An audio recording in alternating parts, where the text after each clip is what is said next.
wrong today from your Uh, perspective?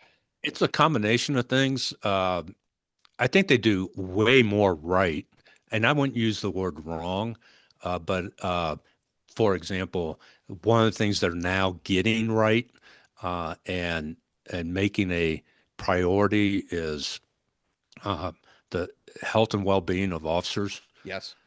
And that in my career, man, suck it up, Buttercup. Yeah. Uh, you know, d don't complain. I did it as a young officer, and I was a patrolman for 7 years.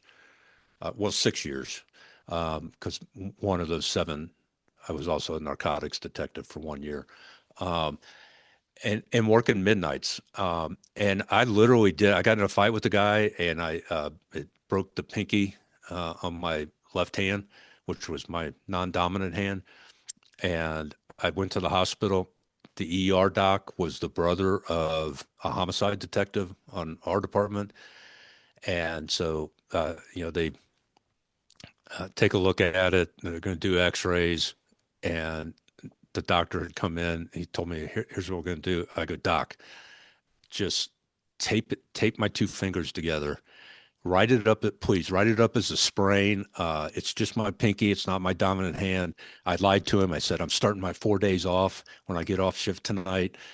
If it's not good for me to come back to work, I'll let the sergeant know and I'll go on workers' comp. But I don't want desk duty." Right. And he goes, "All right, you promise?" I said, "Absolutely, sir. Thank you." So he tapes it up. He tapes these two fingers together, and I go out, jump in my car, and I had use of force paperwork to do because I mean the bad guy was also in the hospital, Yeah. um, but some other guys had responsibility for him because I had to get treated. So I get back to the district. It's like 4 o'clock in the morning, and the sergeant's in his office, and I'm walking by the office. He goes, "Welsh, come here." And I go, "Yes, sir." He goes, "So what's the word?" Well, when I got out in the car after I walked out of the hospital, I took the tape off. Oh, of course you did. And so I go, I I go, "My finger's fine." And I'm waving the because I can't bend the pinky. I go, "The finger's fine." He goes, "Then get your paperwork done." And that's how that that was the mindset. Sure. And when an officer involved shooting, oh yeah, you had to go see the psychiatrist or psychologist, whatever, once. And everybody did, yeah, I'm fine, no problems, yeah, all that kind of stuff. Yeah. Tell them So what they what want to they're hear. getting, yeah, but what they're doing right now, I think they're doing correctly, is no, we have more interest in you as a person and your well-being and your life. When I came on, the life expectancy of a police officer after retirement was 5 years, and they told us that in the academy. Oh, yeah. It's like, you think you should have told us that before we, agreed to become a cop. You're going to get So I think, divorced. You're going to die young. Yeah. Have a great yeah, career. yeah, all those things, and or what they were doing wrong.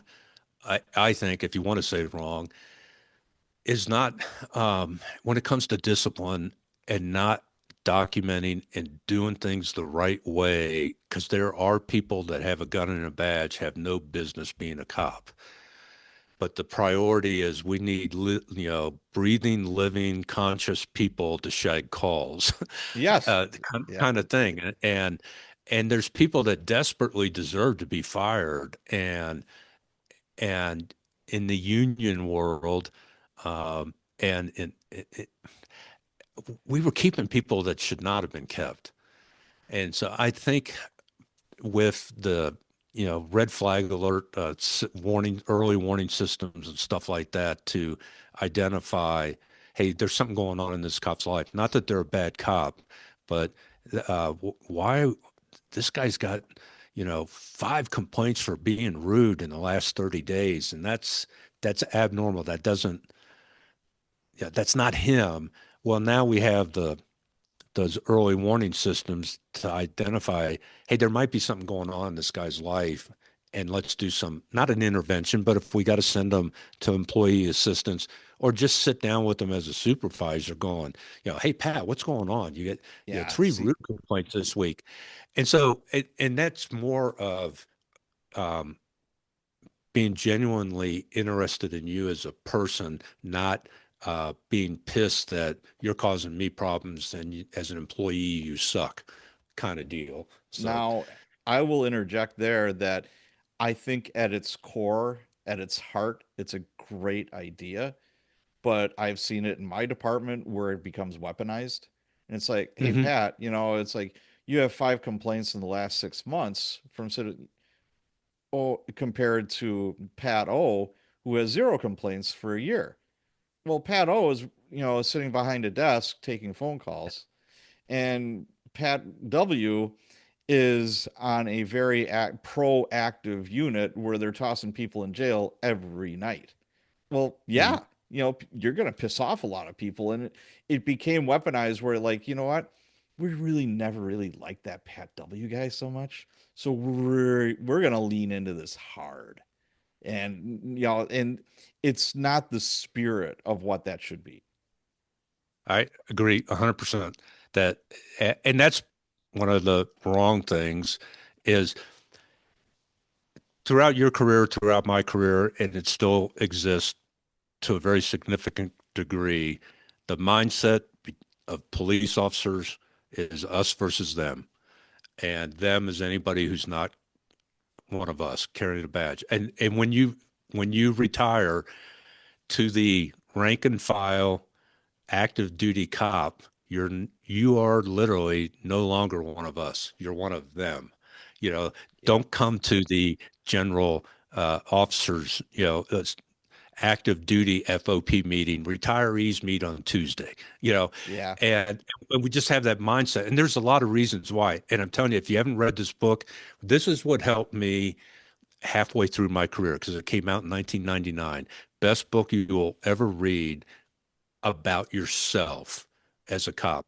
And it's called Danger, Duty, and Disillusion, A Worldview of the LAPD by Joan Barker. And it is an incredible book. She spent well, it was only supposed to be 3 years embedded with an academy class through their first 3 years on the job because she was working on her master's degree. And her thesis was how is the worldview, how a cop from LAPD looks at the world, what impacts that worldview, what Yeah. helps form it or change it.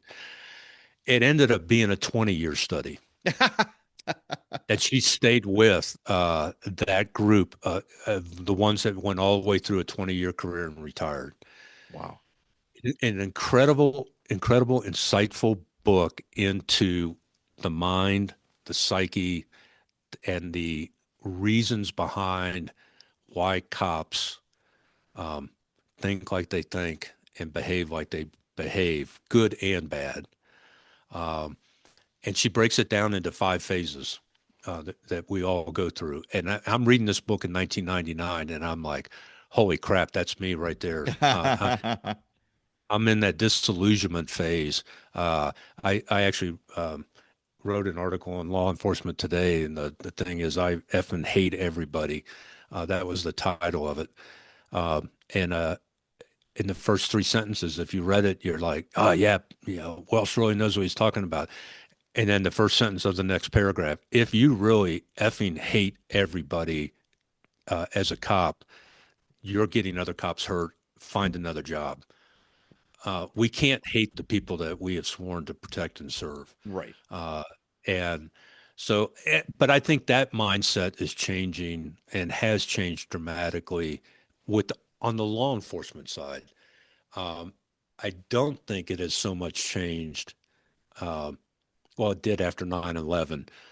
For a couple of years. We didn't have a target on our back in communities across the country. But then a George Floyd or a whatever, It doesn't take Ferguson. long. Yeah. It, It's it, a it takes pendulum and it one. It doesn't takes take long. one. Yeah, it takes one incident, Yep. and that pendulum swings. But I think cops are doing a much better job of of being empathetic and being compassionate and still taking care of business when they need to take care of business. Um, and there's a lot less. We used to call it contempt of cop. Um, and you're going to jail because you're acting like an asshole to me. Right. So yeah, disorderly conduct. Oh yeah, we call it FTR, fail to recognize. That's right. Yeah, Yeah, and, off to jail you go for DC. Yes. and I think we're getting a lot better at being a little bit more bulletproof mind. Like um, Grossman, Lieutenant Colonel Grossman talks about having a bulletproof mind and stuff, and developing that bulletproof, but not in a way of being a jerk about things, but being a little bit more understanding, and maybe taking a pause before you go hands on uh, in with somebody that is, maybe they're having a bad day, but when you got to take care of business, you take care of business, and, Yeah, and I'm absolutely. There's 100% for that. no getting around that. For me, I think about it and it's like I see hesitation with cops these days, and hesitation will get you killed. I really, really worry about that.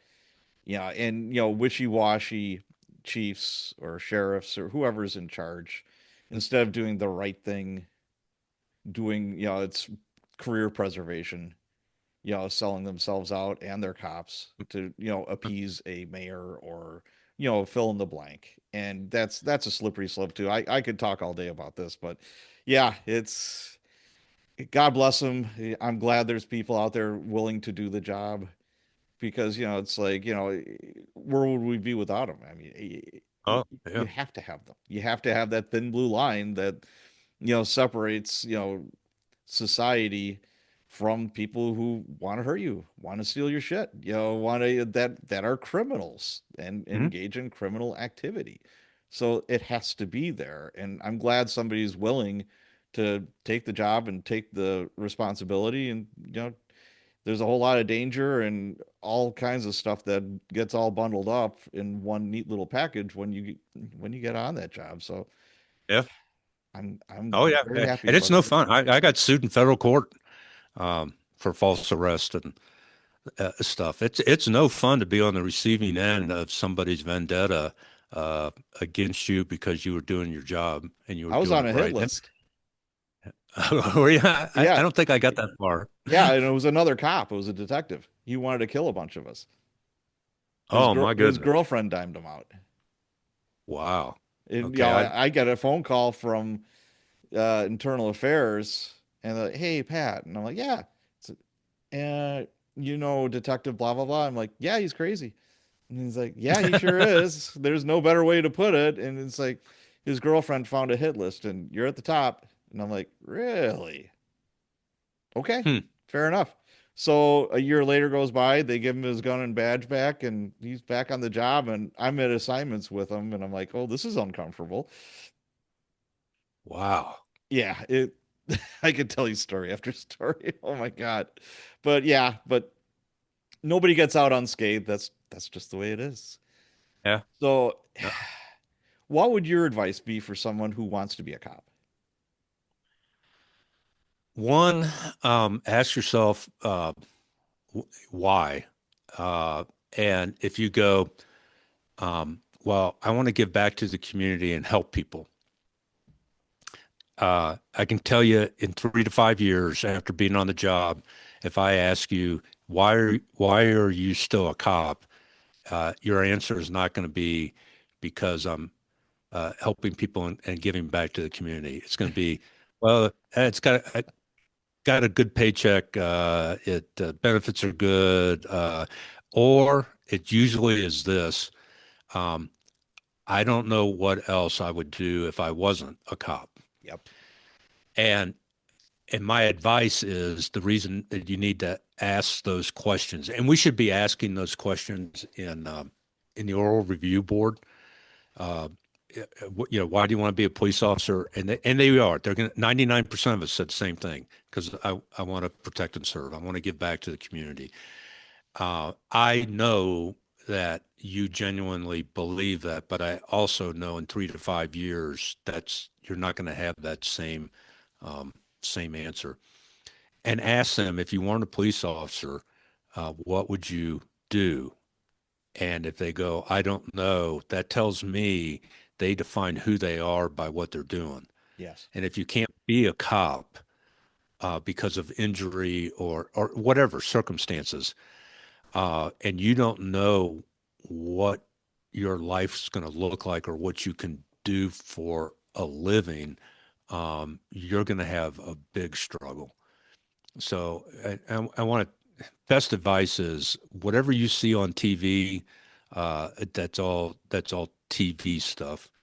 And here's the only piece of advice that you can carry with you through your whole career.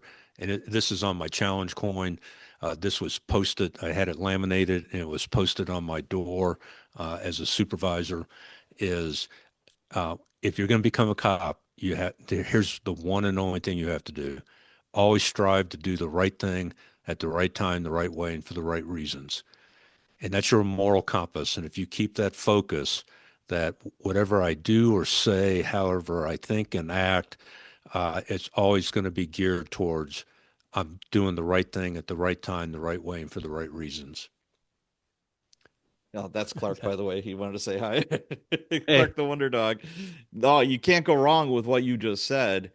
And yeah, I think you put it very well. And absolutely, yeah, I can't add anything to that. That's do the right thing for the right reasons and act like somebody's watching you or your mom's watching you or whatever the case may be. That's yeah, you can't get better than that. That should steer the boat the proper direction.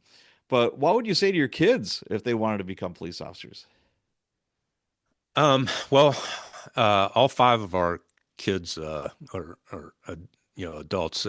Unfortunately, well, not I don't want yes, unfortunately, not that he became a cop, but our youngest son was a security forces, uh, Air Force, so he's a Oh, police okay. officer in security forces. Unfortunately, 10 years ago, he died in the line of duty serving overseas. Mm, I'm Uh, so sorry. and thank you. And I knew he did not want to be uh, a cop in the civilian world. He wanted to do it in law enforcement, in the military, for very good reasons. My three daughters, absolutely. If they said, "Dad, I want to be a police officer," I would tell them, "Absolutely not." Um, you know, don't go that route because they're my not simply because they're my kids, but I also knew um, their their personalities, their ambitions, and whatnot is you were raised a cop's kid, so you've heard all the exciting, you know, oh, dad comes home and talks about the pursuit he was in and Right, right. all that kind of. But I know statistically, if you go into law enforcement at a young age, you're in some ways you're not emotionally or worldly exposed to be able to endure what you're going to have to endure in law enforcement. You and I have seen things, and I think did you say you became a cop when you were 26? Well, Uh, I got on the list when I was 26. I was in the academy when I was 30. okay, so we have a little bit, and I was 28, and we have a little bit different worldview because Yes. of experiences. Because and even having that maturity, if you will, and those experiences, nothing can prepare you for catching a call on, and this happened in Dayton. I'm so thankful that I was not on this call. That a lady whacked out on dope, put her newborn infant in a microwave, and hit start. Oh God. How are you going to deal with that? And I've Right. been on uh, 300 homicide scenes. Um, and homicide worked for me for 3 years. Yeah. Uh, and so you become jaded and you develop those unhealthy self-defense mechanisms. And if you don't have the disposition, you don't have the fortitude or the support system in place to navigate through those, you're going to be um, having a really rough life as a cop. And I wish I'd known a lot of these things that half of what I learned about the negative side of policing is in the second half of my career. I'm like, I wish I would have known that, Yeah. you know, on day one type deal. Like reading that book, Danger, Duty, and Disillusion. It should be mandatory reading in every police academy. This is what this you are not immune from going through these phases. It is going to happen. And Mm. so that gives you the head start to know it's coming and how am I going to deal with it? Or if you're a supervisor, uh, that you see one of your folks, hey, this is not normal behavior for them. This is out of character.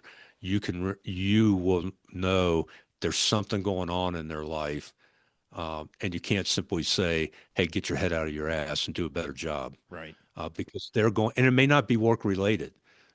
It may be at home. It may be, physical. They just got diagnosed with X, Y, or Z, and they don't want to tell anybody. Yeah, I totally agree with you. You know, as far as like with kids, we always want better for our children. Mm. And, you know, police officers see things and have to do things that no human should have to, you know, Right. and experience or see. And you don't want your kids, you know, burdened with that. Right. And it's a vocation. It's a calling. Yes. It's like, um, somebody wants to be a priest. Man, that's. Do you know what you're signing up for? Yeah. You know, My kind of mom deal. wanted me to be one. I'm like, hell no, mom. I like girls. Well, even beyond just that, that in the confessional, people are going to be pouring out to you, Oh, you know, stuff that you're doing, and they're, what the definition of stress is? When the mind overrides the body's desire to choke the living shit out of somebody that desperately deserves it.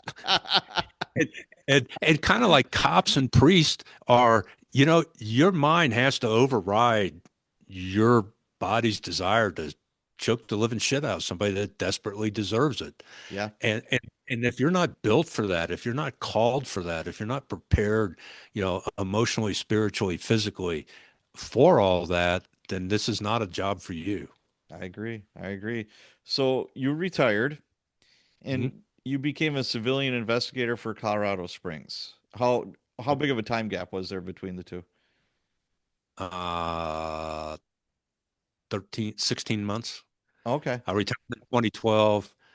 Well, it was actually just less than 2 years. I retired in 2012, and then in 2014, I joined CSPD as a civilian criminal investigator, CCI, and I was attached to the Vice Narcotics Intelligence Bureau, and specifically, all I did was human trafficking cases for 3 years. Wow. Now, what was it like being a civilian working at a police department after all those years of being a sworn police officer, especially a boss? Hmm. Again, it was interesting, and picture age. So I was 57 when Yeah. I jumped into that deep end of the pool. Um, we were classified part time, so technically we only worked 29 hours a week because if it was 30, they had to give you benefits Oh, under okay. Sure, sure. stuff. Um, but because of my background as a in narcotics and other things, and the way this is going to sound weird, I actually got kind of called on the carpet when I was a lieutenant, um, by a major who told me, your stats as a lieutenant, I was a district commander. He goes, "Do you realize you have written more tickets and made more arrests than some of your officers?" Yeah. And I go, well, that's because I lead by example. And this was a gut punch. but a very good lesson. And this is exactly what he said to me. Pat, there's a fine line between leading by example and doing somebody else's job for them. Mm, And you need to be more focused on, he goes, it's great you're out there doing things, but you need to be more focused on developing your people, not doing their jobs for them. And so part of going into CSPD is I was a high driven run and gun kind of cop to begin with, yeah. and I missed it. Uh, Okay. I missed doing it. So I didn't have a problem going because I was the intel guy. I ran the wire on operations. I was the one that uh, did a whole lot of the back back behind the scenes because we had Backpage was still existed back Oh then. God. Yeah. So I was great at stalking people online, and Okay. I stalked traffickers, Okay. and so to me that was very challenging. And then I would be on the operations, but I wasn't busting down the doors. I wasn't playing the John, but I would do a lot of surveillance work. So it was a lot of fun, and they paid me for it. So. Well, there you go. And it was kind So of nice not having any supervisory responsibility. yeah, boy, you got that right.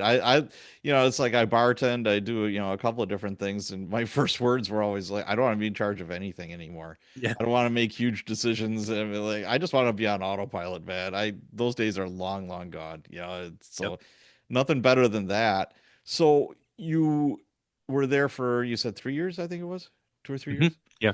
Three What'd you years. do after that? Um, I, I actually ramped up doing more of something when I retired in 2012, I became an adjunct instructor with the Southern Police Institute out of the University of Louisville. And because of my legal background, I started out just teaching the legal issues in the 80-hour homicide school that we put on around the country. I would teach how to prosecute murder cases, so Okay. Fourth, Fifth, Sixth Amendment kind of stuff. And I started that in 2012, and then I started teaching leadership uh, in in law enforcement uh, in 2014. And so in 2017, I'm like, I'm 60 years old. I'm really too old I shouldn't be. I'm done with this. Yeah. I got it out of my system, kind of deal, if you will. And so I ramped up, significantly ramped up my training circuit and speaker circuit. Wrote a couple books, and I'm still doing that. In fact, I'm heading out this Sunday, and I'm teaching a 40-hour course on administrative federal law and organizational discipline in a 10-week command officer development course. Did So you ever teach? I keep my hand. Were you ever in the LPOA? Is that what it is? Leadership in police organizations? No, Oh, okay. I'm in IACP and FBI National Academy Associates. Okay. Are really, I was for quite a while. I was in ILEADA, but not active. I mean, I had a membership, but Yeah. wasn't See, actively involved. sergeants and above were required to go to LPO. I think it was LPO or LPOA. And it was some in-house instructors and instructors from like all over the country. And Mm. it was good. I mean, at first, they signed me up when I was on vacation. I'm like, nice guys. I didn't want to go. Like I said, I didn't want to promote anymore. It's like sergeant. That's where it is. I'm on the street with my guys. I could not be happier. This is where I want to be. This is where I want to end. And again, I go on vacation. Some smartass puts me down for it was a 4 week course, and I'm like, oh, I hate you. But all right, whatever. I went in with an open mind, and I actually enjoyed a good chunk of it. Some of it was fluff, but a good chunk of it I did enjoy. But what was so frustrating was you have all these great ideas that our upper management would shoot down immediately. So we're Mhm. just spinning our wheels. We might as well just, it's like a hamster wheel almost. It's like, okay, this is great. Let's run with this. And then it's like, yeah, not so much. Do you ever run into Oh, that? And probably not in the because you're there when it's fresh and new and everybody's excited or not excited or whatever, or somewhere in between. And you don't see like a year later is okay, have you implemented any of these ideas? Did you find oh this no. Oh, I took a 10-week at the FBI. I took the 10-week officer involved shooting course. okay? And my project, and we all were assigned a project that we had to do, uh, and turn in, and it gets graded at the end of 10 weeks. So my project was a master's level um, review and recommendation of our officer involved shooting policies and procedures of our department. And I'd just taken this 10-week course. So it was filled with the psychology and all sorts of stuff uh, that goes on when an officer is involved in a shooting, from the politics and the media and everything, very in depth. So I took our policy and procedure. My project was to completely rewrite that and how it was informed by the training you just sent me to. And I got back and set up a meeting with the chief and presented that to him. And it was probably a 20-page document. And I had to cite resources and all sorts of stuff. Yeah. Handed it to him, and I'm kind of giving him the Reader's Digest verbally, briefing on it. And he looks at me and he goes, "Yeah, I understand where you're coming from, but no, we're Yeah. not going to do that." So He hadn't even read it. why did I Yeah, go to this school? yeah, he didn't even read what I had, and so that really took the wind out of my sails, Yeah. uh, and some other things. So that was in 2010, and by 2012, everybody goes, "Hey, I could retire. I could have retired in 2011. I had my 25 in 2011." And everybody goes, when are you going to retire? Or I would ask people, when you're going to retire? And they go, well, you'll know when it's time. Well, in 2012, I knew it was time. Okay. And I was in line to be the next deputy chief, and I probably would have made chief. But I'm like, no, I had 8 police chiefs, either full blown or acting police chiefs in 26 years. Um, and I'm just like, I'm just done. Uh, and I'm done with the politics. I'm done with the frustration and the realization. Even if I stayed, it's like beating your head against a wall. And so I pulled the plug because I knew it was time for me to pull the plug and let some other people. And and I don't regret it. I'm I, I'm half disappointed in myself on the one hand that I never made chief, but on the other hand, I impacted a lot of people's lives in a good way. Yeah. Uh, it was a good run. So Yeah, you got to know when it's time to say goodbye, and I had that feeling too, and it's like, you know what? I want to leave on a high note. hmm I don't want to be that guy, and we all know that guy or gal that this is their entire life. This is their identity, yep, and they just can't see themselves doing or being anything else in this world. And that's so dangerous. And then, it's like they love the job so much, but they get so butthurt when the job doesn't love them back. yeah, It's just like, how could this be? I'm super awesome in so many different ways. And all of a sudden it's like, you mean I could be replaced tomorrow? I'm irreplaceable. I'm that great. We all know that person, and yeah, and they don't have a great retirement. They don't even have great off hours or off days. All they're doing is thinking about the job. And I'm like, man, there's a big old world out there, boys and girls. You can't be like that. yep, absolutely, yeah. And not only can you be replaced, you will be forgotten. Oh, Try going, absolutely. yeah, Absolutely.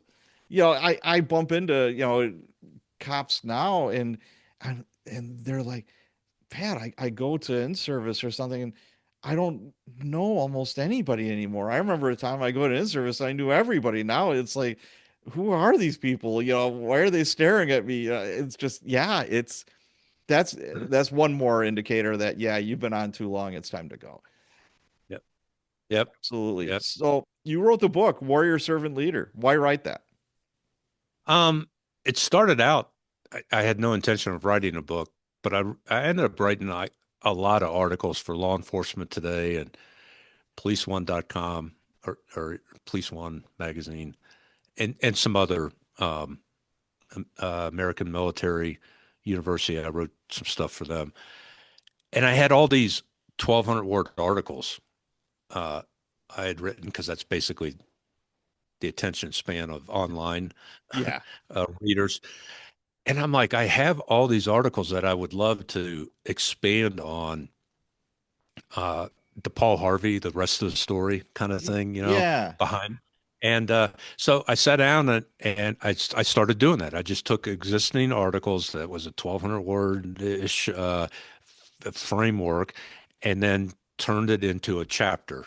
And part of it was cathartic. Um, it was I liked writing and expressing myself. And when I got it all done, I'm like, dag nab, this is a book. And I mean, one of the chapters in the book is Future Felons of America.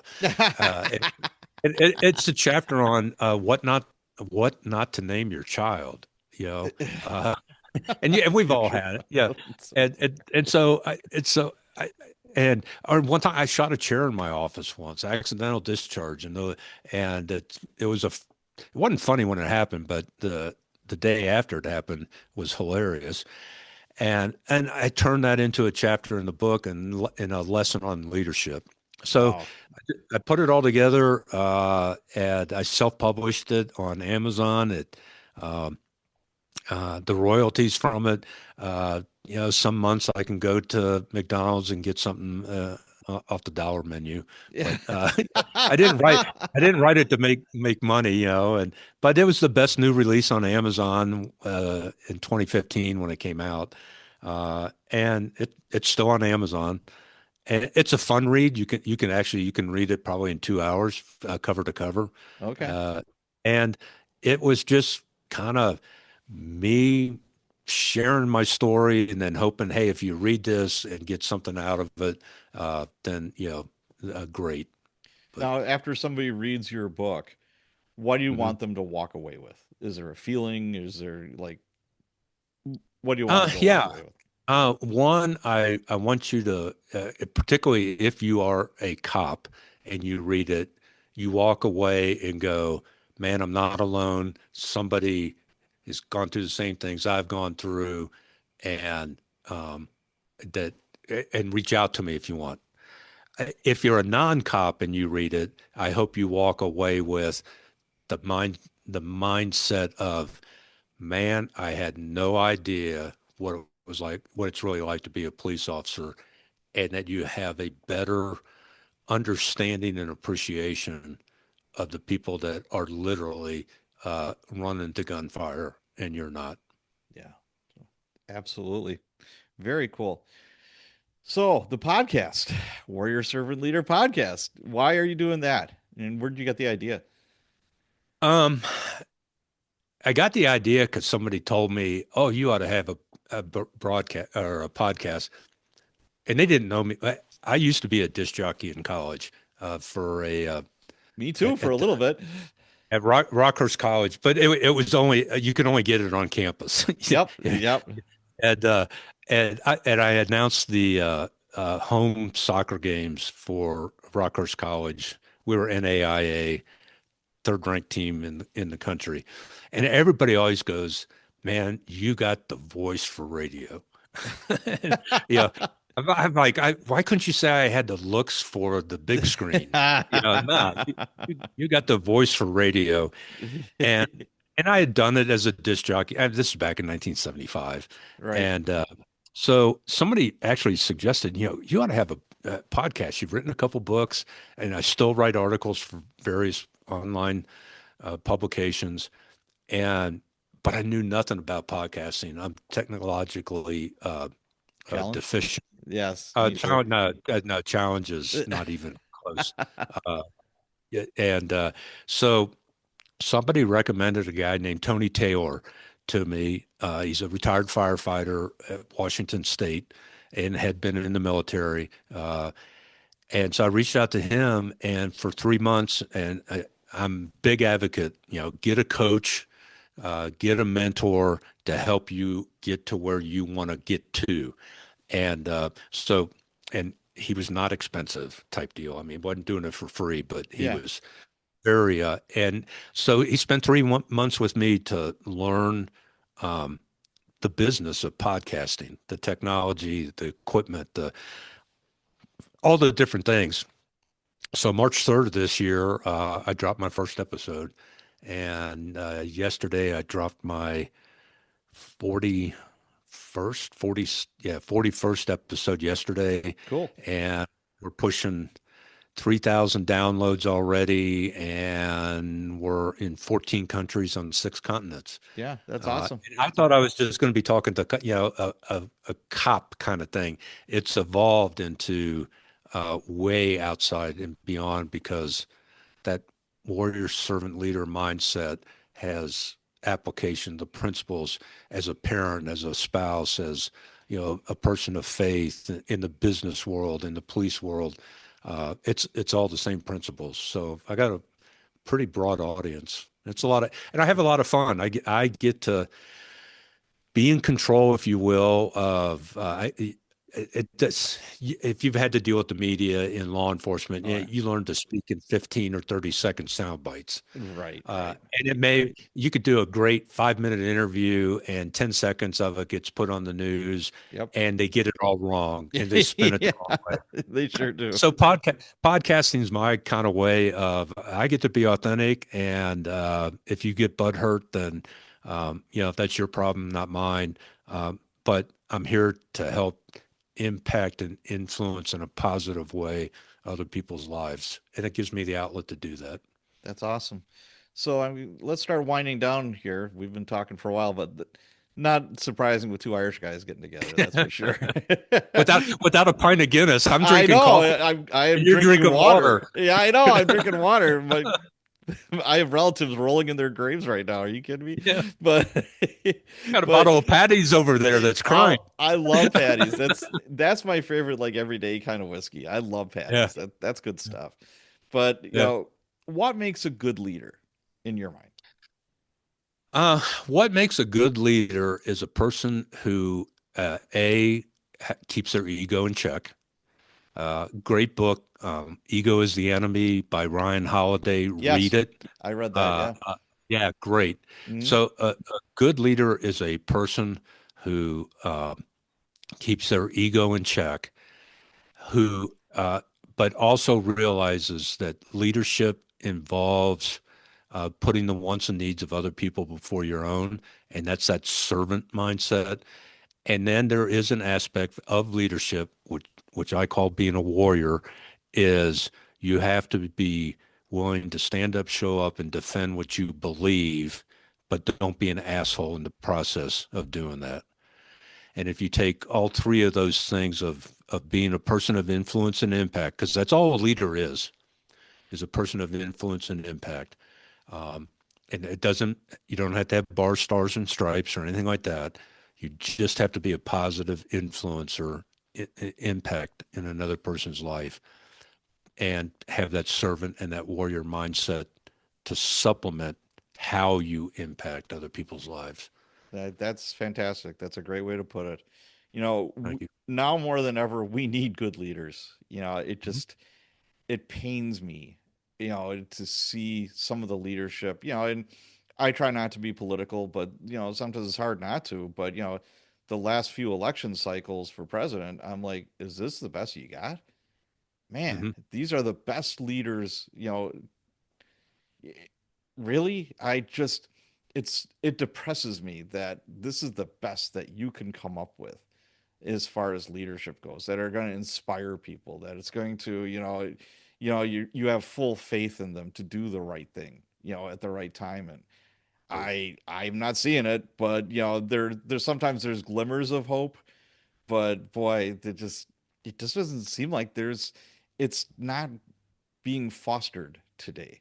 I don't know. Maybe I'm wrong. Uh, No, you're not. In fact, it, I just posted if I have a LinkedIn. I'm really only on two platforms. I have an Instagram, I think, but I don't know how to use it. Uh, and Twitter, X, or whatever. But I'm really active on LinkedIn.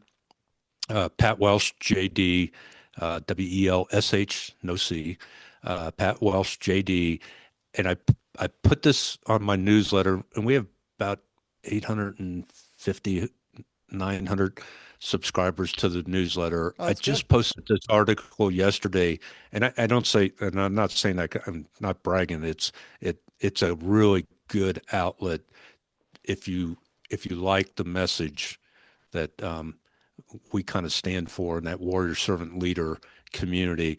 But then I also have a Substack page, and that's also at Pat Welsh on Substack. Okay. But it's I wrote an it's I it took me a long time to write this thing, but it addresses that what you're just talking about poor leadership. One of the worst things about current leadership is we eat our own.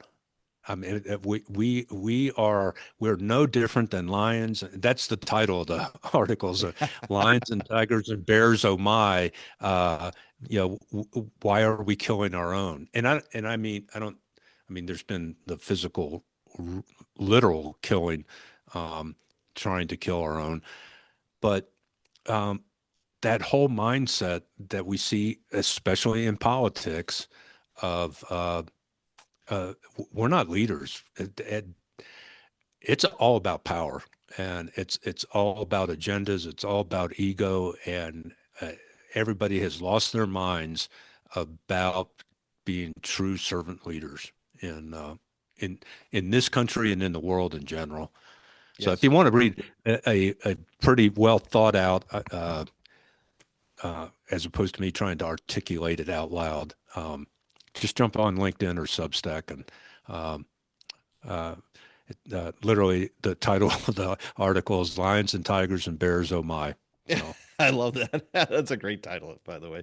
So you have a billboard that millions of people could see. What quote or words of wisdom would you want on that billboard? it would be, and it's nothing original to me at all. In the Catholic Church this year, just a couple months ago, a young 15-year-old who died in 2006 of leukemia. Milan, Italy is where he lived at. Carlo Acutis is his name. He's now Saint Carlo Yeah, Acutis. I saw that. It, Yeah. this has been one of the most, if I had to pick a quote of the year that has impacted and influenced me, it's one sentence that he said in his lifetime. And he died, he was born in 1991, died in 2006, or 2006. This is what he said. We're we're all born unique, but sadly, many of us die as photocopies. And that really, really, really sticks with me. If I had to put up a billboard, it would be that quote and with the little sub quote underneath it: "Quit living somebody else's life. I Don't love be a it. photocopy."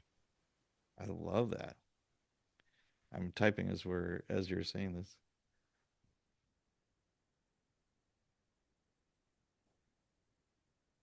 Remember, you and I, we grew up with Michael Jordan and all the ads, Nikes, be Oh, like Mike. absolutely. Yeah, Yep. it's like one of the worst things to convince people, especially kids, to try and be like somebody else. Nah, you were born unique. You were created unique. Be who God created you to be, not a photocopy of somebody else's life. I like that. That's those are wise words. All right, well, let's wrap this up. Where can people go to learn more about you and your books, your podcast, public speaking? Do you have a website?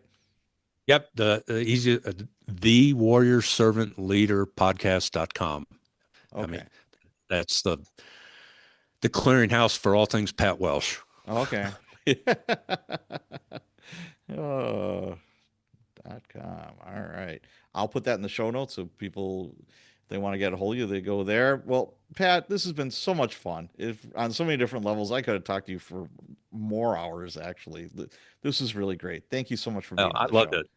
I love that. And I'm telling you, occasionally, I trip up your direction teaching some classes. So as soon as I can get close to Milwaukee, I'll let you know and we'll grab a beer. Absolutely. I'll buy the first pint.